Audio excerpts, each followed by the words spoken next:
సముద్రగని గారితో తమిళ ఇండస్ట్రీకి first time ఇట్లా ఆయన చేయబట్టుకొని తీసుకొని వెళ్తున్నారు అంతే. అంతే. సో బహుశా నాన్న బతుకుండుంటే సో ఇంత జాగ్రత్తగా చూసుకునేవాడేమో ధనరాజ్ని, ఇంత కొడుకుని ఇంత ఆప్యాయంగా పైకి ఎదగాలని కోరుకునేవాడేమో అనిపించింది మాకు ట్రైలర్ ఓవరాల్ గా ఆయన రియల్ లైఫ్ లో కూడా నన్ను అలాగే చూసుకుంటారు.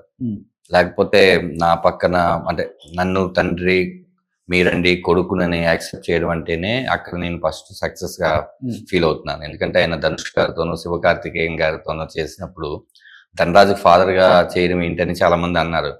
ఆయన నేను ఎంత పర్సనల్ గా నచ్చినా కూడా స్క్రిప్ట్ అనేది ఒకటి నచ్చాలి.